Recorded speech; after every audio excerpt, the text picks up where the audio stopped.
안녕하세요. 지영쌤과 함께하는 한국사 네 번째 시간입니다. 오늘은 백제의 성립과 발전이라는 주제로 공부를 해볼 거예요.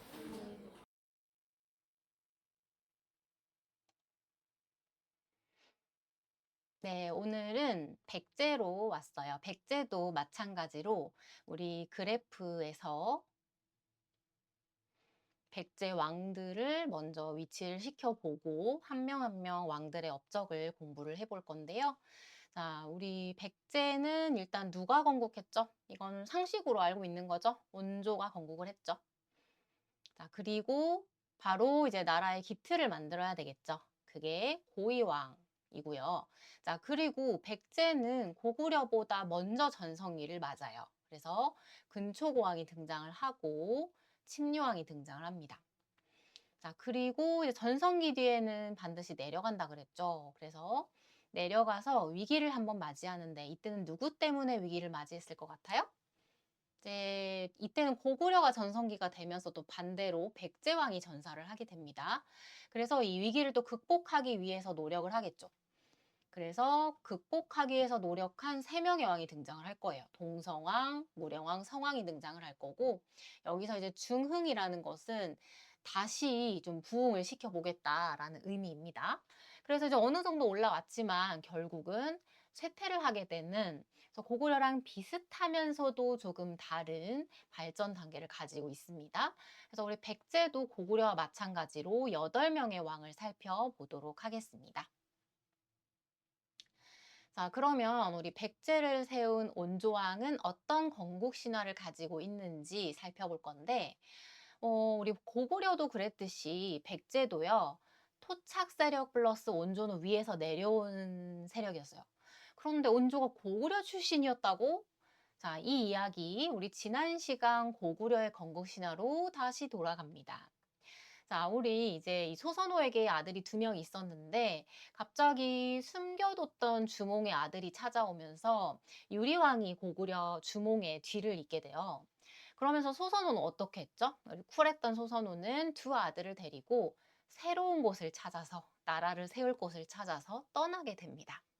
자, 그래서 두 아들들에게 한번 너희들이 나라 세우기 좋은 곳 한번 찾아서 나라 세워봐 라고 합니다. 대단한 여자였죠. 자, 그런데 그렇게 해서 나라를 세웠던 곳이 어디였냐? 자, 바로 이 소선호의 두 아들이 온조와 비류였던 거였죠.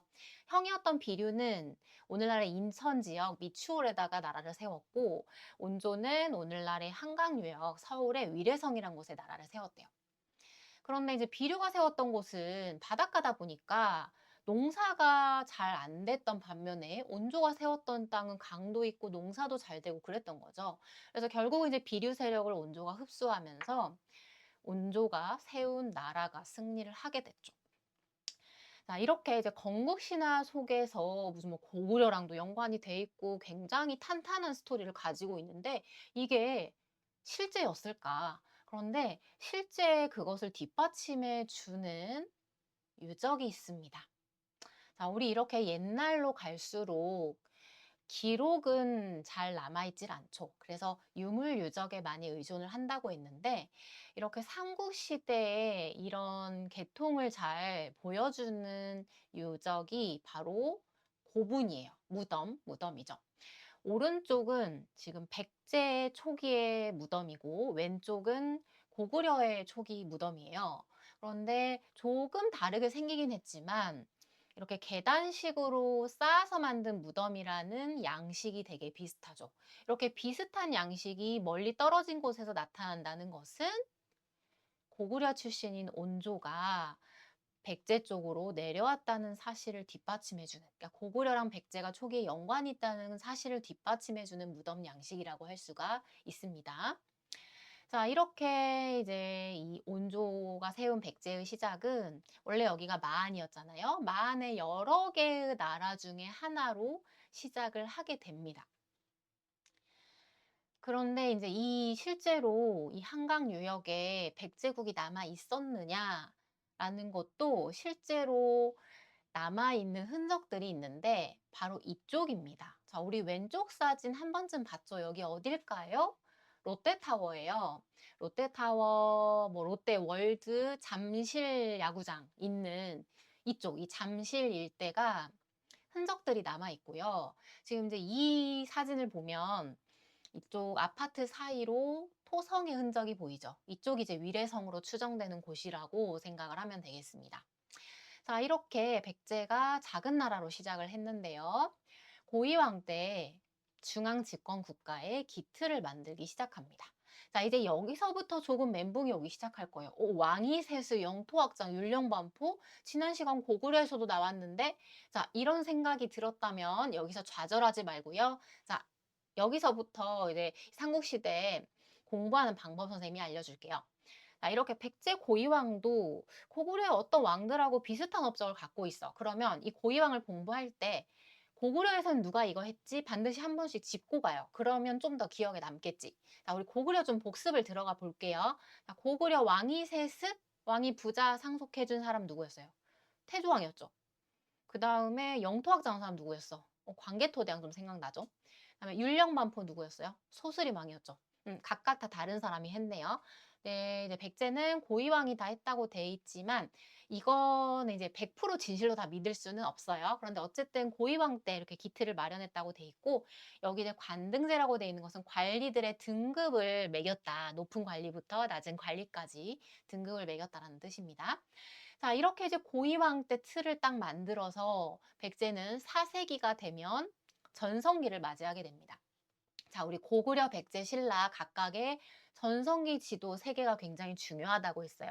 그래서 우리 고구려에서는 5세기에 전성기 지도를 봤는데 백제는 4세기가 전성기이기 때문에 우리는 4세기의 지도를 볼 거고요. 전성기 왕은 바로 근초고왕입니다. 근초고왕은 백제국이라는 작은 소국으로 시작을 했다고 했잖아요. 그래서 마한에는 여러 나라들이 있었을 거예요. 그런데 이 마한의 소국들을 다 통합하면서 우리가 아는 이 백제의 모습이 됐던 거고요. 항상 이렇게 전성기왕은 영토 넓힌 업적은 꼭 들어갑니다. 자, 그리고 고구려 쪽으로도 영토를 넓히려고 위쪽으로 올라가서 평양성을 공격을 하게 되는데 이때 고구려는 왕이 누구였어요? 고국 원왕이죠. 고국 원왕이 이거 싸우다가 전사를 하게 되는 원통원 왕이었다고 했죠. 그래서 근초고왕의 공격으로 고구려 왕이 전사하는 위기를 맞이하게 되죠.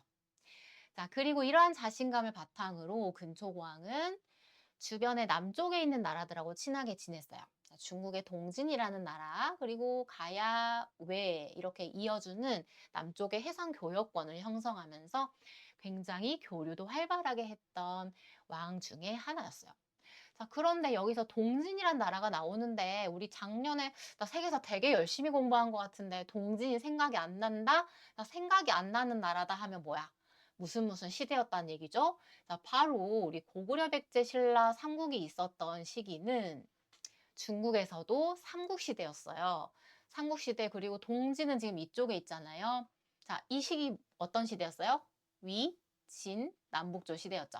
그 중에 동진은 남조에 있었던 나라고요. 아무래도 백제는 남조랑 위치적으로 가까우니까 남조하고 교류를 많이 했고요.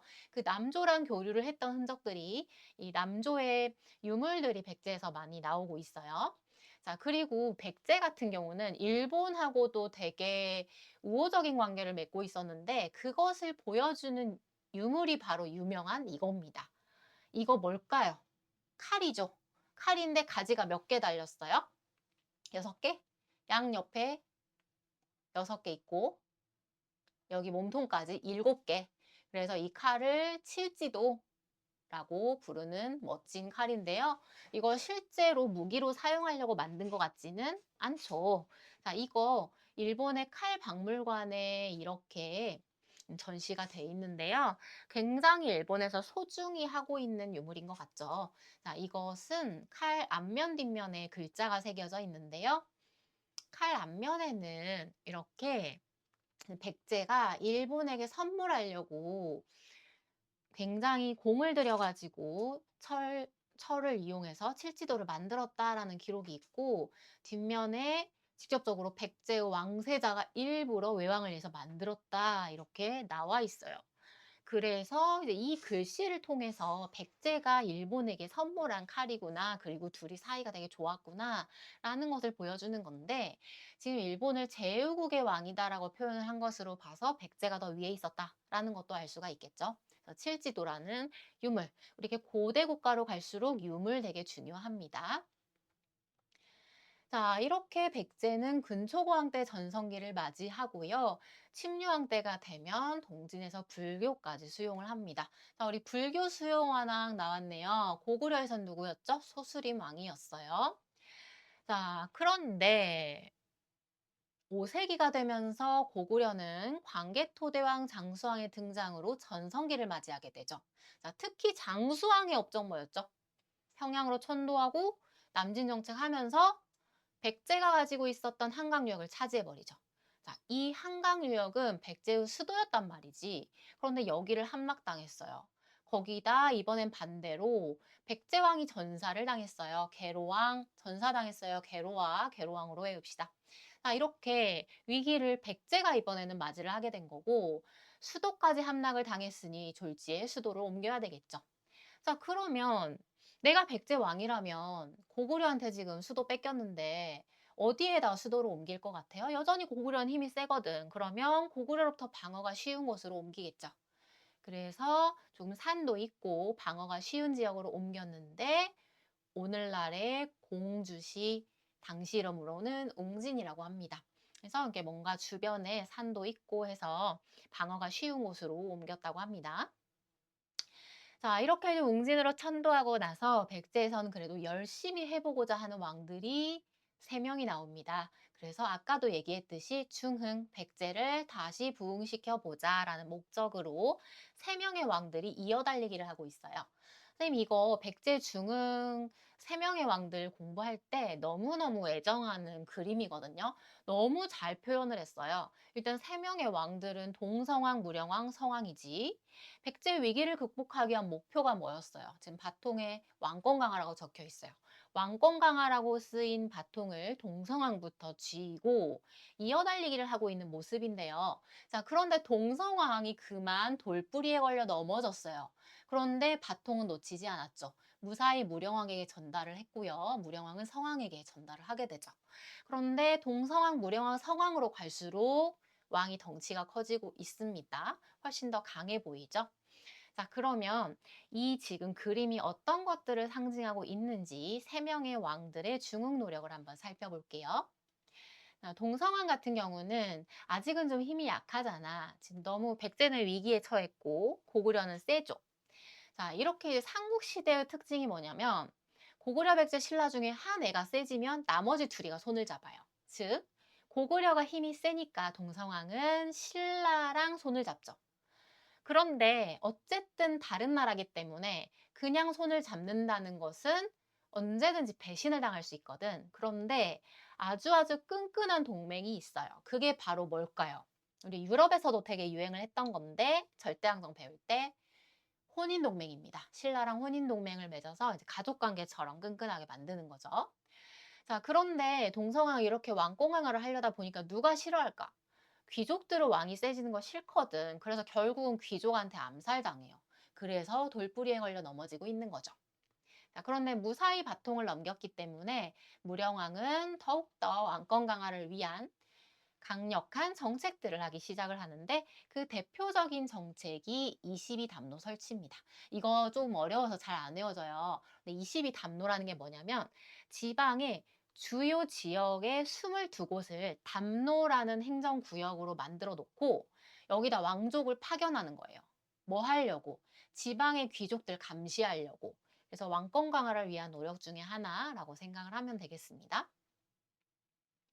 자, 이렇게 무령왕은 다음 왕, 성왕에게도 바통을 무사히 넘겨줬고요. 성왕 때는 굉장히 많은 정책들을 했어요. 근데 성왕 때 되면 어느 정도 좀 안정이 돼가지고 아까 이제 웅진 공주 같은 경우는 굉장히 이제 방어를 신경을 쓰다 보니까 산이 많고 하다 보니까 좀 좁아. 그래서 좀 더 넓고 평야가 있고 농사가 잘 되는 곳으로 수도를 옮기고 싶었죠. 그곳이 바로 사비였고요. 사비는 오늘날의 부여라는 지역이에요.